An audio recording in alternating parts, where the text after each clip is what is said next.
Hello students, welcome to the class of physics. I'm your lecturer physics Nareshwar Singh Jawal, and today we are going to discuss principle of parallel plate capacitor.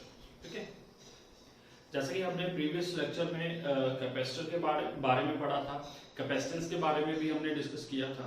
ठीक है, capacitance का dimension formula जो है वो भी discuss किया था और साथ में हमने एक स्फेरिकल बॉडी का कैपेसिटेंस जो है वो भी फाइंड आउट किया था. तो अब जो हम बात करेंगे आज वो है principal of parallel plate capacitor. तो जैसा कि आपको बताया गया कि हमारे पास अलग अलग टाइप के जो कैपेसिटर्स जो हैं वो एग्जिस्ट करते हैं. तो हमारे पास जो एक कैपेसिटर होता है वो था पैरेलल प्लेट कैपेसिटर. उसे पैरेलल प्लेट कैपेसिटर इसलिए भी बोला जाता है क्योंकि उसमें दो प्लेट्स होती हैं और दोनों आपस में क्या होती हैं, पैरेलल होती हैं. तो उसी कैपेसिटर के प्रिंसिपल को हमने डिस्कस करना है कि किस तरीके से कैपेसिटर में जो है वो चार्ज को स्टोर किया जाता है. ओके, तो चलिए उस प्रिंसिपल को डिस्कस करते हैं. दिस इज सपोज मेरे पास कोई भी एक प्लेट है, ये कंडक्टर है या फिर ठीक है कंडक्टिंग प्लेट कह सकते हो. इसके ऊपर जो है वो पॉजिटिव चार्ज है. ठीक है, इसको ऊपर पॉजिटिव चार्ज Q है. ठीक है, अब इसका चार्ज अगर Q है इसके ऊपर दिया गया, अब इसको पूरा चार्ज जितनी इसकी कैपेसिटी है, जितना इसका कैपेसिटेंस है, सारा का सारा चार्ज जो है वो इसको प्रोवाइड किया गया है. अब हम क्या करते हैं कि ये एक प्लेट A है. ओके, अब इसी के पैरेलल मैं एक प्लेट और रखता हूं. ठीक है, या अगर इसका चार्ज हो Q और इसका पोटेंशियल V रख लेते हैं. ठीक है, ये है. ठीक है, अब सेकंड केस में मतलब इसी के साथ नेक्स्ट मैं इधर लिखता हूं ये सेम प्लेट. ठीक है, प्लस चार्ज. अब क्या करता हूं मैं कि इस प्लेट, यही सेम प्लेट है, इसके पैरेलल एक और न्यूट्रल प्लेट जो है वो मैं यहां पे प्लेस करता हूं. मैंने क्या किया, एक न्यूट्रल प्लेट जो है वो इसके पैरेलल में प्लेस कर दी. अब क्या होगा, जब मैं इस प्लेट को यहां पे रखूंगा, इसके पैरेलल रखूंगा, तो उस केस में पोलराइजेशन जो है वो होगी. पोलराइजेशन होने से क्या होता है, ठीक है, आपको ये पहले ही बताया गया कि पोलराइजेशन क्या होती है. इस फेस के ऊपर जो है यहां पे प्लेट के ऊपर नेगेटिव चार्ज आ जाएगा, इस तरफ जो है वो क्या चार्ज आ जाएगा, पॉजिटिव चार्ज आ जाएगा. किसकी वजह से, पोलराइजेशन की वजह से. Okay, like this. अब इसमें क्या होता है कि जैसे ही अब ये जो नेगेटिव चार्ज है, ठीक है, ये जो नेगेटिव चार्ज रिड्यूस हुआ इस साइड, उसके कारण जो है इसका पोटेंशियल कम हो रहा है. ठीक है, देखिए पोटेंशियल कैसे डिक्रीज होता है. अब ये जो है ये नेगेटिव है, ये पॉजिटिव है, तो ये नेगेटिव इस पॉजिटिव को क्या कर रहा है, ठीक है, कैंसिल कर रहा है, जिसके कारण इसका पोटेंशियल जो है वो क्या हो रहा है, डिक्रीज हो रहा है. ठीक है, देखिए कैसे, मैं एक एग्जांपल यहीं से आपको बता देता हूं. जैसे सपोज यहां पे इसका पोटेंशियल जो है वो कितना है, 10 वोल्ट पोटेंशियल है इसका. ठीक है, अब इसका पोटेंशियल यहां पे कितना होगा, ठीक है, अब इससे तो कम ही होगा क्योंकि कुछ डिस्टेंस के ऊपर है. ठीक है, तो है इसके नियरेस्ट है, पॉजिटिव के कंपैरिजन में ये इसके नियरेस्ट है. ठीक है, लेकिन स्टिल इसका पोटेंशियल जो है वो ज्यादा होगा. जैसे इसका पोटेंशियल सपोज मान लेते हैं कि 8 है. कितना है इसका potential, 8 volt. Okay, 8 volt minus का होगा. ठीक है, क्योंकि नेगेटिव चार्ज है तो नेगेटिव. उसी तरीके से ये जो पॉजिटिव चार्ज है इसका पोटेंशियल जो है वो कितना होगा. अब ये पॉजिटिव चार्ज इससे ज्यादा दूर है, डिस्टेंस जो है वो इसका ज्यादा है. ठीक है, as compare to negative charge. तो मान के चलते हैं कि इसका जो ये पोटेंशियल कितना क्रिएट कर रहा है यहाँ पे 5 वोल्ट. ठीक है, तो अब क्या होगा कि यहाँ पे total potential V is equal to कितना हो जाएगा. अब इसका पोटेंशियल ये जो है ये इसका भी क्या होगा, 10 वोल्ट ही होगा. इसी को लेके यहां पे आए हैं, तो क्या हो जाएगा, 10 -8 + 5. Okay, so V is equal to कितना हो जाएगा ये 10 एंड प्लस 15 हो जाएगा। 15 में से 8 निकालेंगे तो कितने 7 बचेंगे, तो यहाँ पे कितना बचा 7 वोल्ट। ठीक है, तो आपके पास पोटेंशियल कितना आया यहाँ पे 7 वोल्ट। कैसे, पहले इस प्लेट के ऊपर पोटेंशियल था 10 वोल्ट, ठीक है, लेकिन जैसे ही हमने क्या किया दूसरी प्लेट को इसके पैरेलल में रखा तो इस प्लेट का पोटेंशियल जो है वो कितना 10 वोल्ट से कितना हो गया बेटा 7 वोल्ट हो गया। ठीक है, तो अब अगर इसके ऊपर यहाँ पे अगर Q चार्ज है तो अब इसका पोटेंशियल क्या हो गया डिक्रीज हो गया। तो इसके पोटेंशियल को मेंटेन करने के लिए हमें क्या करना पड़ेगा, और चार्ज जो है वो क्या करना पड़ेगा यहाँ पे ऐड करना पड़ेगा। जैसे सपोज इधर Q है, ठीक है, तो Q में क्या करना पड़ेगा कोई और Q1 चार्ज ऐड करेंगे। ठीक है, तो क्या एक चीज ध्यान से देखना कि जैसे ही पोटेंशियल, क्योंकि हमें पता है जो पोटेंशियल होता है ये कैपेसिटेंस का formula C is equal to Q upon V, ये हमने पीछे डिस्कस किया था कैपेसिटेंस में। तो आप देख रहे हो कैपेसिटेंस जो है वो इनवर्सली प्रोपोर्शनल टू क्या होता है पोटेंशियल। तो अगर किसी का पोटेंशियल डिक्रीज हो रहा है तो मतलब कैपेसिटेंस क्या होगा इंक्रीज। तो यहाँ पे अगर इसका पोटेंशियल 10 वोल्ट से 7 वोल्ट आ गया तो इसका मतलब इसका कैपेसिटेंस क्या हो रहा है इंक्रीज हो रहा है। ठीक है, तो ऐसे ही क्या करेंगे हम, ये प्रोसेस जो है वो आगे चलेगा। फिर जैसे ये ए स्टेप ये आ गया, फिर दूसरा बी स्टेप में ये आया, उसके बाद थर्ड स्टेप में हम क्या कर लेते हैं कि यही जो प्लेट है सेम, ठीक है,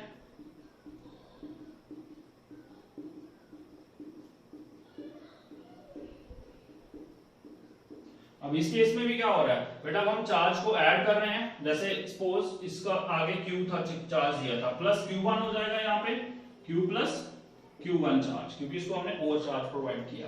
ओके, और जो इसके पैरेलल प्लेट थी इसको हम क्या करते हैं अर्थ के साथ कनेक्ट कर देते हैं।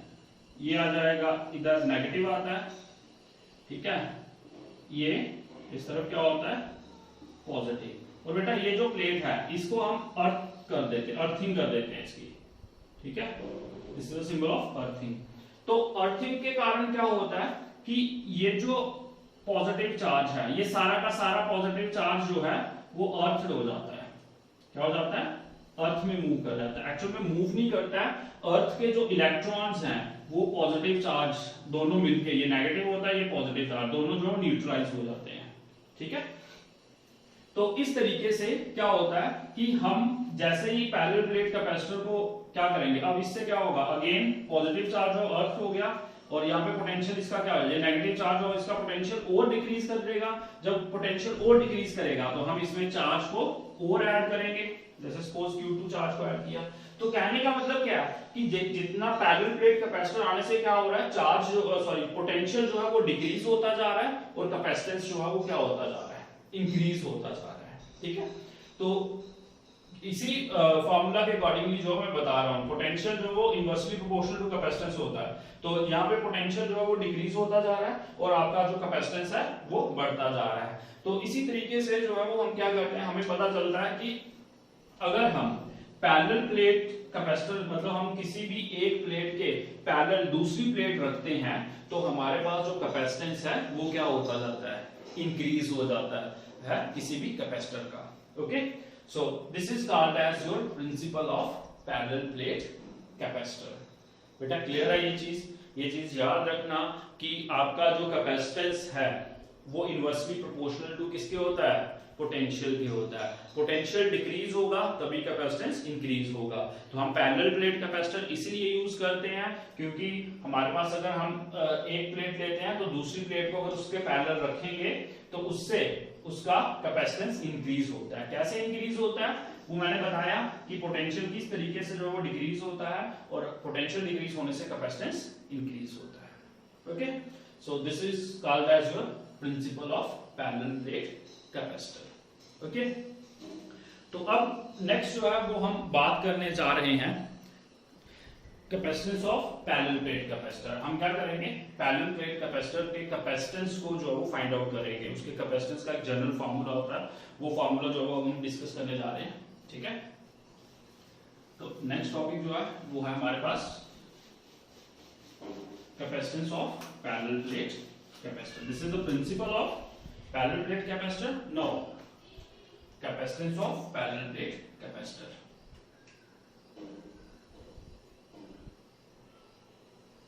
Capacitance of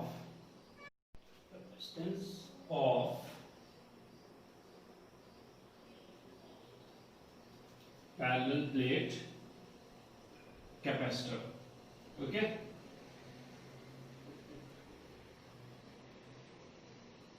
अब देखिए, हम कंसीडर करते हैं कि हमारे पास दो पैरेलल प्लेट्स हैं। ठीक है, एक ये है और दूसरी पैरेलल प्लेट ये है। ओके, इसके ऊपर प्लस क्यू चार्ज है और इसके ऊपर माइनस क्यू चार्ज है। दोनों के बीच में जो डिस्टेंस है वो हम रख लेते हैं d। ओके, अब ऑब्वियस है, आपको पता है कि यहाँ पे पॉजिटिव चार्ज है, ठीक है, और यहाँ पे नेगेटिव चार्ज है। पॉजिटिव और नेगेटिव चार्ज का यहाँ पे क्या हो रही है, एक फील्ड जो है वो डेवलप होती है। ठीक है, ये आपके पास फील्ड।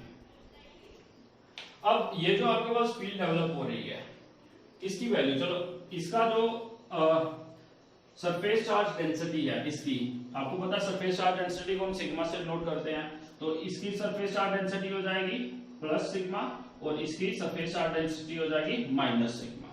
ओके, तो ये जो इलेक्ट्रिक फील्ड डेवलप हुई है इसके बीच में पॉजिटिव से नेगेटिव की तरफ, तो उसकी वैल्यू क्या होगी, electric field between two plates क्या होगी, E is equal to sigma upon epsilon not. बेटा याद रखना, ये जो आपके पास इलेक्ट्रिक फील्ड है इसकी वैल्यू क्या होगी, sigma upon epsilon not. Okay, now अब हमारे पास जो कैपेसिटेंस है, आपको पता है कैपेसिटेंस का फार्मूला क्या होता है, ये मैंने लिखा हुआ C is equal to Q upon V। तो हमारे पास मेन टारगेट, चार्ज तो हमें पता है कि Q है, लेकिन हमें मेन चीज है पोटेंशियल को फाइंड आउट करना। तो सबसे पहले जो है वो हम क्या करेंगे, पोटेंशियल को फाइंड आउट करेंगे। So electric potential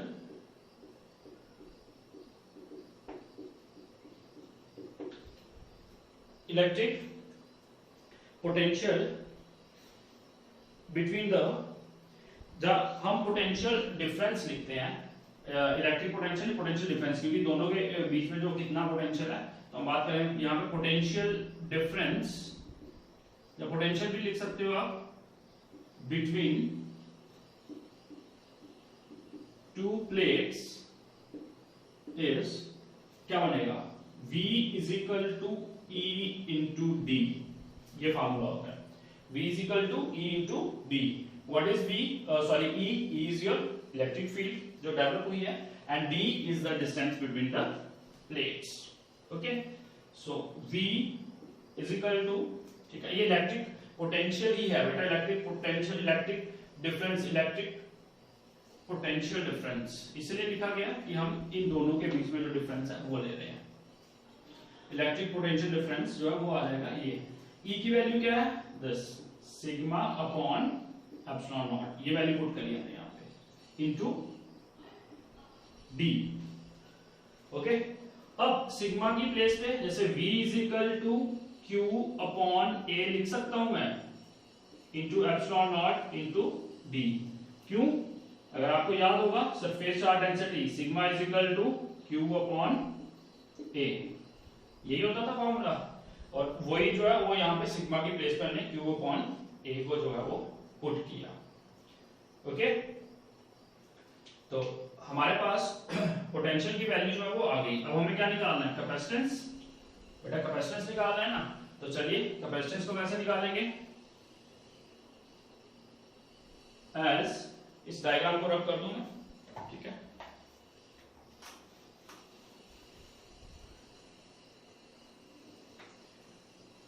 as we know capacitance is equal to Q upon, यही होता है ना हमारे पास V, ये हमने निकाला था, तो C is equal to Q upon V, V की वैल्यू हमने ये निकाली है, तो इसको पुट करेंगे, ये क्या आएगा Q D upon A epsilon not, A epsilon naught कहाँ चला जाएगा ऊपर, A epsilon naught, so Q और Q क्या हो गया आपके पास cancel, so capacitance of parallel plate capacitor is equal to A epsilon not upon D, clear है। तो पैरेलल प्लेट कैपेसिटर में जो कैपेसिटेंस फाइंड आउट करते हैं हम, उसकी वैल्यू क्या होती है, A epsilon not upon D। What is A? A is the area of parallel plate, ये जो दो पैरेलल प्लेट्स ली थी ना मैंने, उनका एरिया, ठीक है, A area of parallel plate, D is the distance between the two plates and epsilon naught is the electrical permittivity of free space। electrical permittivity of free space का क्या मतलब है, अगर याद होगा तो मैंने स्टार्टिंग में पढ़ाया भी था, उस केस में हमारे पास जो है वो इलेक्ट्रिक फील्ड की वैल्यू जो है वो क्या होती है, देखिए यहाँ पे आपको, सॉरी नॉट इलेक्ट्रिक फील्ड, उसकी वैल्यू जो है, अगर वो electrical permittivity of free space, तो electrical permittivity of free space का मतलब कि जो इन बिटवीन प्लेट्स के बीच में जो आपके पास क्या है, मीडियम है, वो क्या होगा, एयर होगा या फिर वैक्यूम होगा, ठीक है। तो अब भी जो हमने ये जो फाइंड आउट की है कैपेसिटेंस की वैल्यू, उस केस में हमारे पास ये जो मीडियम था दो प्लेट्स के बीच में, वो हम एयर या फिर वैक्यूम दोनों ले सकते थे, क्लियर है। अगर अदर देन मतलब कोई और मीडियम होगा, ठीक है, तो उस केस में C is equal to A epsilon upon D, फिर एप्सिलॉन नॉट नहीं लिखेंगे, क्यों, क्योंकि एप्सिलॉन क्या हो जाएगा, electrical permittivity of a medium, air और वैक्यूम के अलावा कोई भी अगर मीडियम होगा, उस केस में कैपेसिटेंस के लिए हम ये यूज करेंगे, ठीक है। तो ये है आपके पास electrical permittivity of free space और ये है electrical permittivity of medium, okay. तो ये हमने जो फर्स्ट जब स्टार्ट किया था तभी मैंने electrical permittivity of free space के और मीडियम के बारे में आपसे डिस्कस किया था। सो this is your capacitance of parallel plate capacitor, okay. तो चलिए इसके रिलेटेड न्यूमेरिकल जो है उनको डिस्कस कर लेते हैं, ओके। एक दो न्यूमेरिकल जो वो निकाल लेते हैं हम।